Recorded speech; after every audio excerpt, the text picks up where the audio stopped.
वेगवेगळे organic फार्मिंगचे aspects जे आहेत ते मी चालू करणार आहे. Okay, one by one. So I will explain you the different aspect of organic farming, components of organic farming.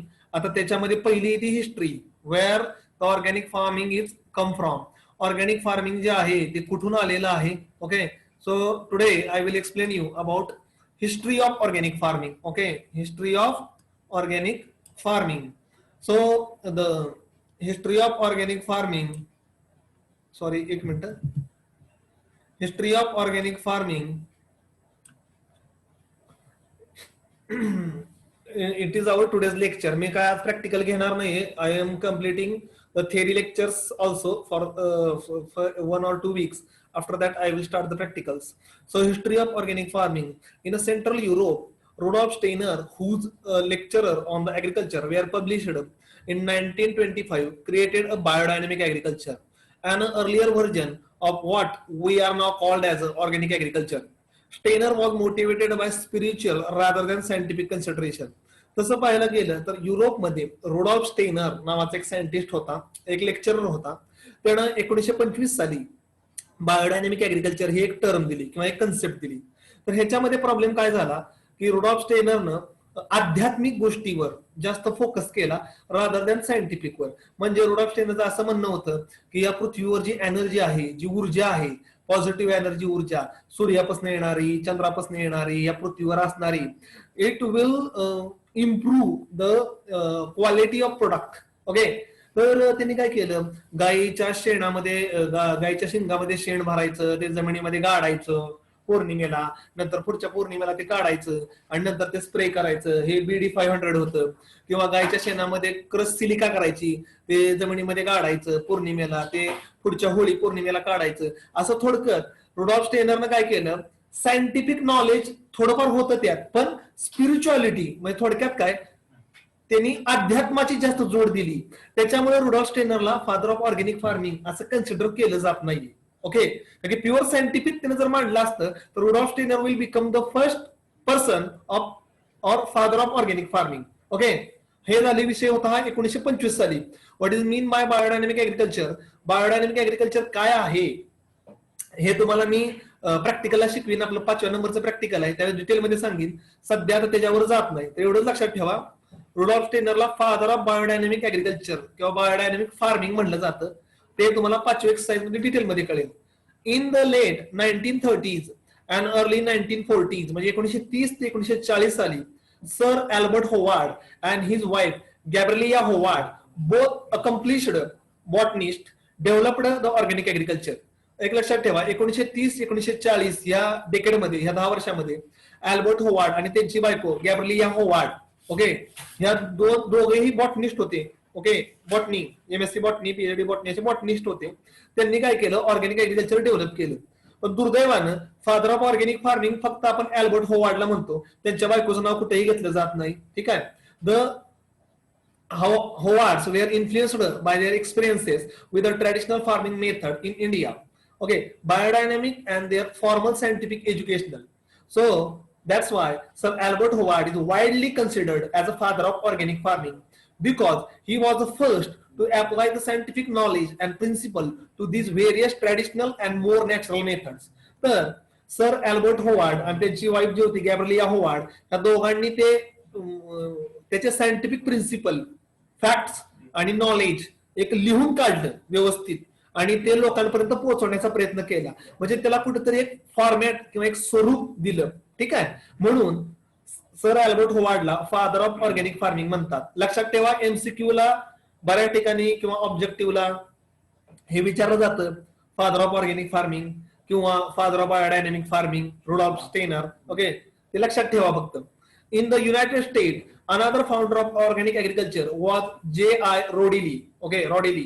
In 1940s, he founded both working organic farm for trial and experimentation, the Rodili Institute, and funded the Rodili Press to reach the advocate organic to the wider public. Okay, तर रोडेली जे होते, जे आहे 1940 साली, त्यांनी पण organic फार्मच्या trial चालू केल्या किंवा एक्सपेरिमेंटेशन चालू केलं. आणि त्याच्यानंतर त्यांची जी प्रेस होती, रोडेली प्रेस, त्याच्यातनं ती जी नॉलेज आहे ते लोकांपर्यंत स्प्रेड करायला किंवा लोकांपर्यंत पोहोचवायला चालू केलं. विचार करा, कन्सेप्ट लॉन्च झाली रुडॉल्फ स्टेनर 1925 साली, पण त्यांना बायोडायनॅमिक फार्मिंग म्हणलं जातं. 1930 ते 1940 अल्बर्ट होवार्डनी ऑर्गॅनिक फार्मिंगचे सायंटिफिक नॉलेज प्रिन्सिपल्स एस्टॅब्लिश केले आणि रोडिली प्रेस जी आहे 1940 साली ती लोकांपर्यंत पोहोचवायला चालू केलं. त्याच्या अगोदरपासून in our country or in India there is a organic farming. आपले जे ऋषीमुनी होते ते जुन्या काळापासून सेंद्रिय शेती करत होते आणि करतात पण आपल्यातल्या कुठल्याही ऋषीमुनीनं ते नॉलेज पब्लिश केलं नाही किंवा स्प्रेड केलं नसल्यामुळं फादर ऑफ ऑर्गॅनिक फार्मिंग हे अल्बर्ट होवार्ड आले. हे अतिशय म्हणजे दुर्दैवाची गोष्ट आहे, एवढं नॉलेज आपल्याकडे असून सुद्धा दुसऱ्या माणसाचं नाव झालं त्याच्यामध्ये. Further the work has done by lady Eva Balfour in United Kingdom and many other across the world. नंतर वेगवेगळ्या सायंटिस्टनी स्वतःचं कॉन्ट्रीब्युशन द्यायला चालू केलं किंवा त्याच्यावर काम करायला चालू केले. Okay, there are some controversy on where the term organic has it applied to the agriculture. First derived, one side claim the term organic agriculture was coined by Lord Northbourne, an agriculturist influenced by the Steiner biodynamic approach in 1940. आता organic हा शब्द कुणी दिला ह्याच्यावर थोडेसे controversy म्हणजे वादविवाद आहेत. ठीक आहे, ऑर्गॅनिक हा शब्द कोणी दिला ह्याच्यावर थोडस वादविवाद आहेत किंवा म्हणजे कॉन्ट्रोवर्सी म्हणजे वादविवादच आहेत ते. ओके, तर रुडॉल्फ स्टेनरचा बायोडायनॅमिक अप्रोच वाचून असं म्हणतात की लॉर्ड नॉर्थबोर्न अन ऍग्रिकल्चरिस्ट त्यांनी हा शब्द दिलेला आहे. ठीक आहे, आता वादविवाद काय आहे मला काही देणं घेणं नाहीये. ठीक आहे, मी तुम्हाला आपलं एक सांगितलं. Increasing the environmental awareness in general population in modern time has transformed the originally supply driven organic movement to the demand driven one. A premium price and some government subsidies attract the farmer. In a developing world, many produce farm according to traditional methods that are comparable to the organic farming but not certified. जे आता जे वाक्य वाचलं मी तुम्हाला ह्याच्यामध्ये काय आहे, आपल्याकडे सुद्धा बरेच शेतकरी सेंद्रिय शेती करतात असं म्हणतात, पण ते ना सर्टिफिकेशन करून घेतात, ना रजिस्ट्रेशन करून घेतात, ना प्रॉपर नॉलेज वापरतात. नुसतं FYM आणि कंपोस्ट टाकलं किंवा एखादं जीवामृत बीजामृत अप्लाय केलं म्हणजे not it means that it is organic farming. त्याच्यामुळे ऑर्गॅनिक फार्मिंग असं होत नाही. It should be registered and certified. त्याचं रजिस्ट्रेशन करायचं असते, सर्टिफिकेशन करायचं असते. कसं करायचं आहे पुढच्या लेक्चरमध्ये, 1-2 लेक्चर नंतर येईल त्यावेळेस मी तुम्हाला शिकवीन त्याची प्रोसिजर काय असते, त्याचे रूल्स रेग्युलेशन काय असतात. It is a part of our syllabus. हा आपल्या सिलेबसचा पार्ट आहे. तुम्हाला 1-2 लेक्चर नंतर ते पण शिकवेल. ओके, ठीक आहे.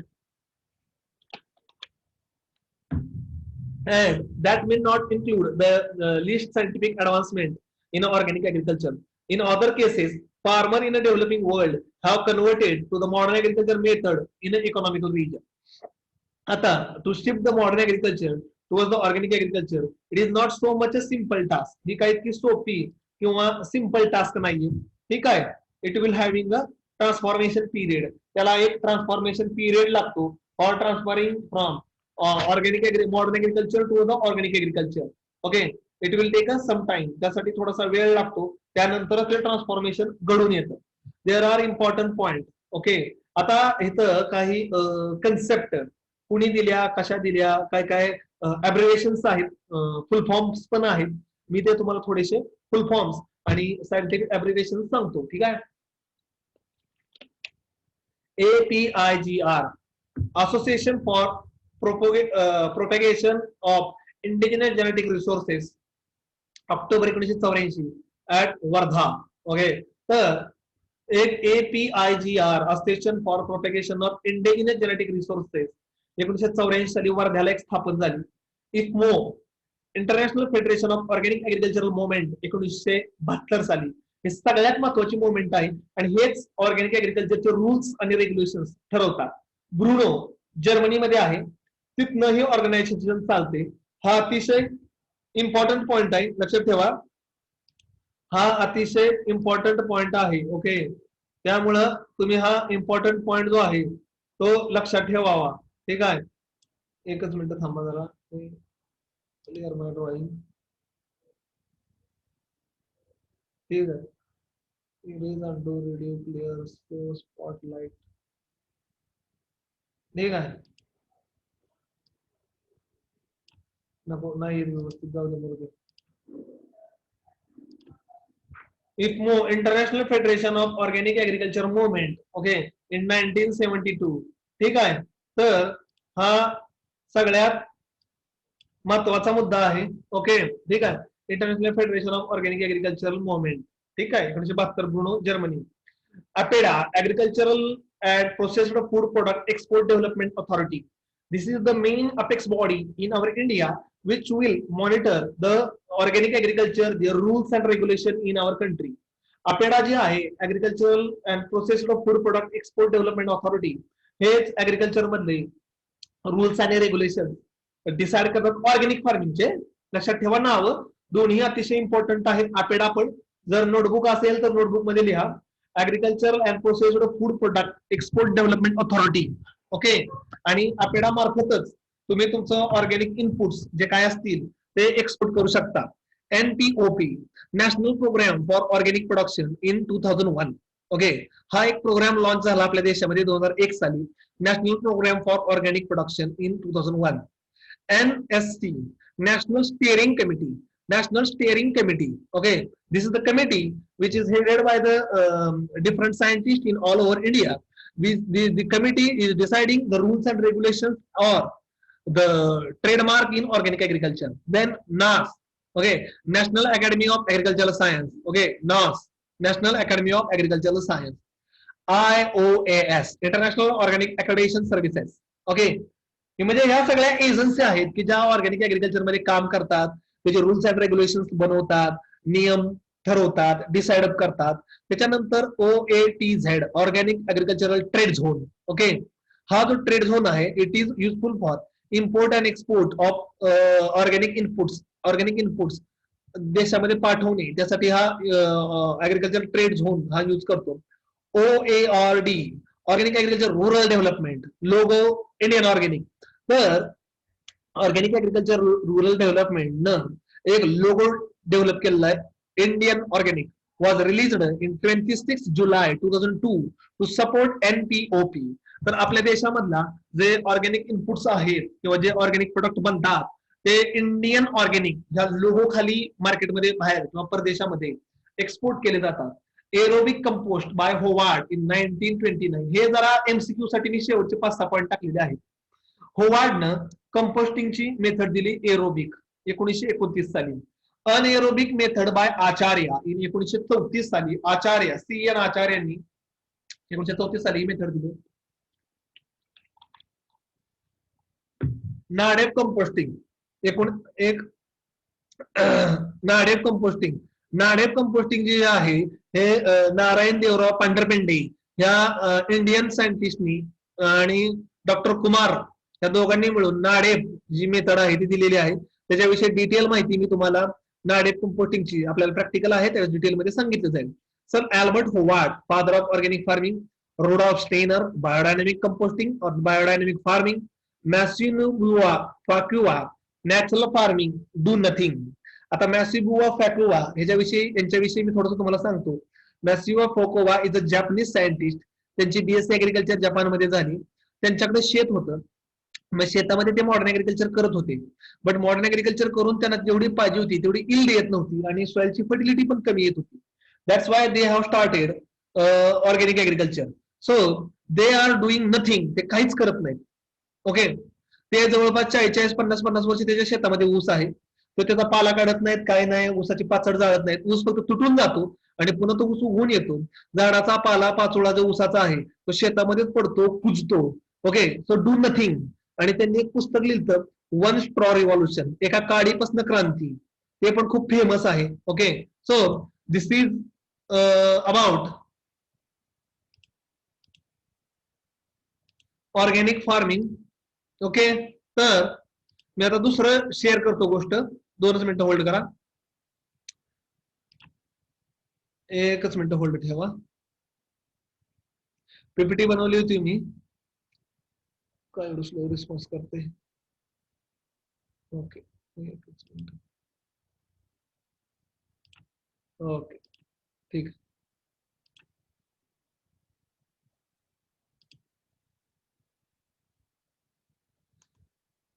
तर this is all about the history of organic farming. हे जे आहे हे ऑर्गॅनिक फार्मिंगची हिस्ट्री तुम्हाला मी थोडीशी सांगितलेली आहे की कोणत्या कोणत्या सायंटिस्टनं काय काय कॉन्ट्रीब्युशन दिलं होतं आणि कशा पद्धतीनं कॉन्ट्रीब्युशन दिलं होतं. This is all about the history of organic farming. आणि ह्याला ऑर्गॅनिक फार्मिंगची हिस्ट्री असं थोडंसं म्हणलेलं होतं. तशी हिस्ट्री खूप मोठी आहे, पण तशी हिस्ट्री खूप मोठी आहे, पण प्रत्येक गोष्टीच्या आपण जास्त डीप मध्ये किंवा डिटेल मध्ये जाऊ बसू शकत नाही. आपल्याकडे टाइम वेळ पण नसतोय to go detail into each and every aspect of organic farming. Organic फार्मिंगच्या सगळ्या आस्पेक्ट वर जाणं it is not so much practical possible. आता मी तुम्हाला थोडासा कंटेंट दाखवतो. डायरेक्ट नोट्सच आहे, soft copy.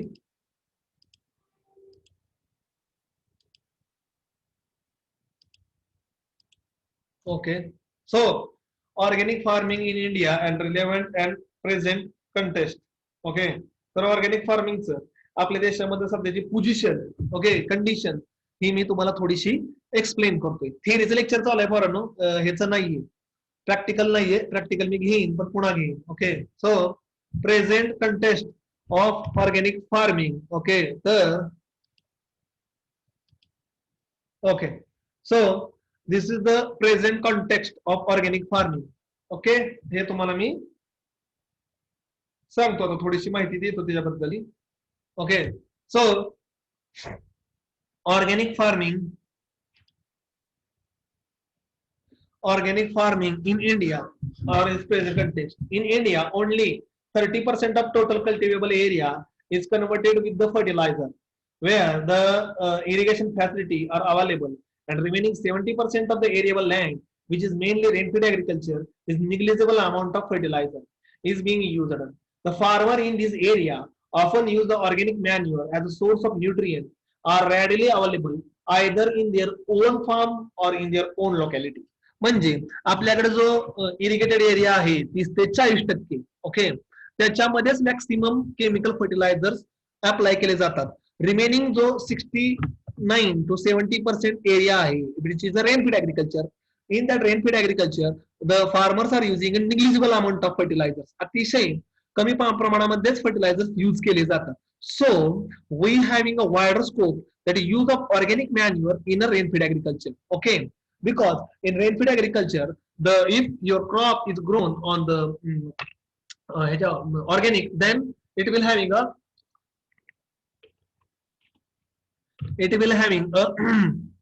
moisture resistance capacity also. जर शेणखतावर जर क्रॉप लावला असेल किंवा ऑर्गॅनिक इनपुट्स वर लावला असेल तर ते चांगलं उगवून पण येतं आणि त्याच्यामधलं मॉइश्चर होल्ड करण्याची किंवा मॉइश्चर रिटेन करण्याची कॅपॅसिटी पण चांगली राहते. ही पण तेवढीच रियालिटी आहे.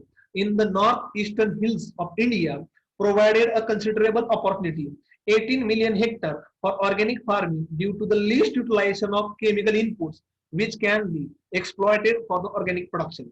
तर नॉर्थ ईस्ट हिल रिजन आहे म्हणजे कोणता माहितीये का, तर आसाम, मेघालय, मिझोरम, त्रिपुरा, हे जे आहे सिक्कीम, ठीक आहे, अरुणाचल प्रदेश, ह्याच्या 7 सिस्टर्स म्हणतात, 7 भगिनी, ठीक आहे. तो एक तर आहे डोंगर उताराचा हिली एरिया. तर Sikkim is the first state in our country which is a pure organic. Sikkim हे जे राज्य आहे, एमसीक्यू लक्षात ठेवा, ओके, विचारलं जातं. So Sikkim is the first state in our India which is 100% organic. कारण की त्या जो भाग होता ना, सिक्कीम, आसाम, मेघालय, मिझोरम, ह्या भागांमध्ये पहिल्यापासूनच केमिकल ऍग्रिकल्चर खूप कमी केलं जात होतं, ठीक आहे. आणि जसं हे ऑर्गॅनिक फार्मिंगची मुवमेंट आली, ठीक आहे, तसं त्या लोकांना केमिकल वरून ऑर्गॅनिक कडे स्विच करायला जास्त वेळ लागला नाही. They have immediately switch toward the organic farming. ते लगेचच्या लगेच ऑर्गॅनिक फार्मिंग कडे स्विच अप झाले. India is an exporting country and does not import any organic product. The main market for exported product is the European Union. Recently, India has applied to include the Euro third country list. Another growing market is USA. तर आपल्या देशामध्ये इतकं मोठं market नाही ऑर्गॅनिकचं, कारण की health related issue, लोकांना अजून हेल्थचा अवेअरनेस नाहीये की आपण किती केमिकली ट्रीटेड फूड खातोय, ठीक आहे. त्याच्यामुळं युरोपियन कंट्रीज ज्या असतील, ओके, किंवा USA जे असतील, किंवा ऑस्ट्रेलिया असेल, जपान असेल, they are having very health related activity or health related consequence. That's why they are willing to purchase. Okay, त्यांना जास्त पैसे गेले तरी चालतील, पण एक केमिकल फ्री फूड खाण्याची जास्त प्रमाणामध्ये इच्छा आहे. There has been a plenty of policy emphasize on organic farming and trade in a recent year in India. Okay, तर वेगवेगळ्या पॉलिसीज सरकारनं पण दिलेल्या आहेत, लॉन्च केलेल्या आहेत की ऑर्गॅनिक फार्मिंग जे आहे ते आपल्या देशामध्ये पॉप्युलराइज होण्यासाठी. The 10th 5-year plan emphasize promotion and encouragement to the organic farming in India with the use of organic waste, IPM or INM. म्हणजे जे आपले 5-year प्लॅन असतात, ठीक आहे, किंवा 10-year प्लॅन्स असतात की ज्याच्यामध्ये आपण ठरवतो की कोणत्या गोष्टीवर सगळ्यात जास्त फोकस करायचा. त्याच्यामध्ये सुद्धा मोठ्या प्रमाणामध्ये वेगवेगळ्या स्कीम्स लॉन्च केलेल्या होत्या. Even in a 9th 5-year plan has emphasized the promotion of organic produce in a plantation crop, spices and condiments with the use of organic and bio input. तर सरकार असेल, सेंट्रल गव्हर्नमेंट असेल, state government असेल, they are promoting organic agriculture. ते मोठ्या प्रमाणामध्ये organic agriculture promote करण्याचा प्रयत्न करतात, लोकांपर्यंत पोहोचवण्याचा प्रयत्न करतात. त्यासाठी सरकार सबसिडी पण देते. पण एक लक्षात ठेवा, organic farming cannot be done by individually. It is very difficult. It is a group effort. Organic farming एका शेतकऱ्यानं करून फायदा नाही. ओके, एका शेतकऱ्यानं समजा माझं क्षेत्र आहे 1 एकर, मी ऑर्गॅनिक फार्मिंग केलं आणि आजूबाजूचे जे शेतकरी आहेत नियर बाय ते मॉडर्न ऍग्रिकल्चर करतायत, म्हणजे ते केमिकल स्प्रे करतायत. तर त्यांनी मारलेलं केमिकलचा ड्रिफ्टिंग हजार्ड, म्हणजे हवेबरोबर जे धुळा येणार आहे तो माझ्या शेतावर येऊ शकतो आणि माझ्या शेतावर पण रेसिड्यू येऊ शकतात. So organic agriculture is basically a group effort. शक्यतो लोकांनी एकत्र येऊन ती करावी. दिस इज नोन ॲज अ, त्याला म्हणलं जातं ऑर्गॅनिक ऍग्रिकल्चर. ठीक आहे, त्याला म्हणलं जातं ऑर्गॅनिक ऍग्रिकल्चर. तर इंडिव्हिज्युअल शेतकऱ्यानं करणं हे खूप डिफिकल्ट आहे. ठीक आहे, तर एक समजा 5, 10, 15 शेतकऱ्यांचा जर ग्रुप असेल तर जो कृषी विभाग आहे तो तुम्हाला माहिती पण देतो, तुम्हाला ट्रेनिंग पण दिलं जातं, प्लस तुम्हाला सबसिडी पण भेटते. पण सिंगल शेतकऱ्यानं करणं हे खूप डिफिकल्ट आहे. त्याच्यामध्ये तुम्हाला कुठे सांगितलं असं अकॅडमिक सांगितलं, डायरेक्टरचं नाव लिहा, अकॅडमिक सांगितलं. हा, ओके. तर हे जे आहे सिंगल एफर्ट ऑर्गॅनिक फार्मिंग हे प्रॅक्टिकली पॉसिबल नाही. कारण की शेजारचं जर तुमच्या मॉडर्न ऍग्रिकल्चर करत असेल तर केमिकलचा रेसिड्यू इम्पॅक्ट तुमच्या शेतावर 100% येणार आहे. त्यामुळं एक 10, 15, 20 जणांच्या शेतकऱ्यांनी एकत्र ग्रुप केला आणि 5-50 एकर जर ऑर्गॅनिक ऍग्रिकल्चर एका जागेवर करायला चालू केलं, it is better for training purpose also, marketing purpose also and production purpose also. हा सुद्धा फायदा आहे. There are many state and private agency involved in promotion of organic farming in India. These includes various ministries and the department of the government at the central and state level. तर ह्याच्यामध्ये वेगवेगळ्या कंपन्या, वेगवेगळ्या आपल्या government agency, हे सगळ्या गोष्टी organic agriculture promote करण्यासाठी किंवा ते स्प्रेड करण्यासाठी किंवा लोकांपर्यंत पोहोचवण्यासाठी हे सगळे लोक प्रयत्न करतायत. ठीक आहे, मग त्याच्यामध्ये ऍग्रिकल्चर युनिव्हर्सिटीज असू दे, रिसर्च सेंटर असू दे, नॉन गव्हर्नमेंट ऑर्गनायझेशन, NGOs असू देत. Okay, so lot of things and persons. एकच मिनिट, एक फोन आलाय, एकच मिनिट.